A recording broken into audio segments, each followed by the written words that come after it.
Imaginez un instant pouvoir accéder à votre épargne retraite bien avant votre départ à la retraite. Intéressant, n'est-ce pas?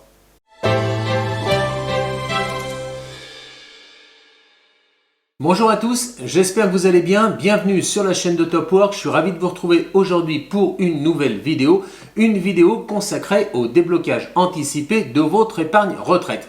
Et oui, en décembre 2023, le nombre de détenteurs de plans épargne retraite a grimpé à 5 millions au lieu de 4 millions pour l'année 2022. Accessible à tous les investisseurs, qu'ils soient actifs ou non, le plan épargne retraite est élaboré pour accumuler un capital en vue de la retraite. En effet, l'épargne et les gains sont principalement destinés à augmenter vos revenus une fois votre départ à la retraite actif. Il s'agit donc, vous l'avez compris, d'un placement sur le long terme et normalement les capitaux restent immobilisés pendant toute la période de cotisation. Ils ne peuvent en principe pas être libérés, ils ne le seront qu'au moment de la retraite. Mais en principe seulement, car il existe différentes situations vous permettant de débloquer par anticipation votre épargne retraite. C'est précisément ce que nous allons voir maintenant ensemble dans cette vidéo.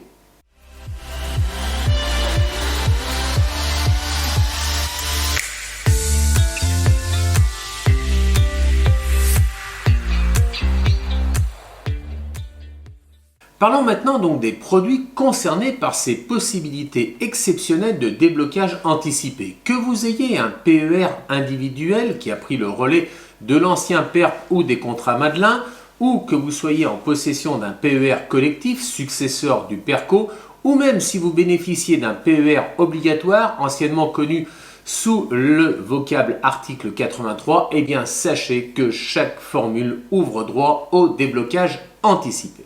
Étudions maintenant quelle situation autorise le déblocage anticipé. Eh bien, auparavant, chaque produit d'épargne retraite avait ses propres règles en matière de déblocage anticipé des fonds. Les PER les ayant désormais tous remplacés, la liste des cas de déblocage anticipé est identique pour tous les PER, qu'ils soient individuels ou collectifs. 5 aléas de la vie autorisent maintenant le déblocage anticipé de tout ou partie des fonds qui sont disponibles dans votre PER. Le premier cas, c'est le décès du conjoint, votre époux, votre épouse ou du partenaire du PACS. Le deuxième cas de déblocage, c'est l'invalidité du titulaire lui-même, d'un enfant, du conjoint ou du partenaire du PACS. Le troisième cas, le surendettement. Dans ce cas, c'est à la commission de surendettement d'en faire la demande. Le quatrième cas de déblocage, la cessation de vos droits aux allocations chômage. Et enfin, le cinquième cas de déblocage, la cessation d'une activité, attention, non salariée suite à une liquidation judiciaire. Mais n'oublions pas qu'il existe un sixième cas de déblocage, l'achat de votre résidence principale. Mais dans ce cas, cela ne concerne que les versements volontaires et ceux issus de l'épargne salariale. C'est précisément ce que nous verrons plus loin dans la vidéo. Maintenant, quelles sont donc les formalités et les délais pour obtenir le déblocage de vos fonds? Vous envisagez de demander un déblocage anticipé des fonds disponibles sur votre PER? Eh bien, voici ce qu'il faut faire. Il vous faudra adresser une lettre recommandée avec accusé de réception au gestionnaire de votre PER. Il n'y a pas de délai précis à respecter, mais agir rapidement, idéalement dans les 6 mois suivant l'événement, est fortement conseillé. Il vous faudra également joindre les documents nécessaires et obligatoires, votre pièce d'identité, le RIB du compte bancaire sur lequel vous souhaitez que les fonds soient versés, et enfin les documents justificatifs spécifiques à votre situation, tels que notamment l'acte de décès de votre conjoint ou de votre partenaire, une attestation d'invalidité délivrée par la Caisse de sécurité sociale, la demande du président de la commission de surendettement, l'avis de situation de France Travail attestant donc de la cessation de vos droits ou encore le jugement de liquidation judiciaire qui vous sera délivré par le tribunal de commerce. Voyons maintenant le cas particulier de la résidence principale. Les situations qui vous permettent de débloquer de manière anticipée les fonds disponibles sur votre PER concernant votre résidence principale sont les suivantes. Première situation, l'acquisition de votre résidence principale en direct ou via une SCI. Deuxième situation de déblocage, la remise en état de votre résidence principale suite à une catastrophe naturelle. Attention, vous disposez d'un délai de 6 mois pour agir par rapport à cet événement. Et dans chaque cas, vous devrez joindre un justificatif, soit un compromis, soit un acte notarié, ou encore en cas de catastrophe naturelle, la référence de l'arrêté préfectoral, ainsi qu'une copie de la déclaration que vous aurez préalablement faite auprès de votre assureur, ainsi que copie des devis d'ores et déjà acceptés.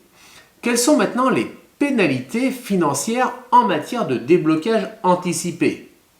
Bien, bonne nouvelle, puisqu'en réalité, il n'existe pas de pénalité financière applicable au déblocage anticipé que vous allez solliciter. En revanche, il existe un impact fiscal que nous verrons plus loin dans la vidéo. Quel est le montant donc du futur complément de retraite? Eh bien, en débloquant effectivement tout ou partie des fonds disponibles sur votre PER, vous vous privez du versement ou réduisez fortement le montant du capital ou de la rente que vous auriez perçu à votre retraite. Au moment de votre retraite, le capital restant sur le PER et donc les gains afférents seront moindres. La rente calculée en fonction de l'encours disponible sur votre plan épargne retraite et votre espérance de vie sera également moins élevée. Et la fiscalité dans tout ça? Eh bien oui, c'est une bonne question car les montants débloqués en cas d'accident de la vie sont totalement exonérés d'impôts sur le revenu et de prélèvements sociaux, mais pour la partie correspondant à vos versements et pour la partie réalisée par l'intermédiaire de votre entreprise seulement. Abondement, participation, intéressement. Les gains réalisés sont eux aussi exonérés d'impôts sur le revenu, mais ils restent soumis aux prélèvements sociaux de 17,2%. Cependant, lorsque le déblocage anticipé est lié à l'achat de votre résidence principale, les règles changent. Les sommes sont imposées comme lors du moment de votre retraite.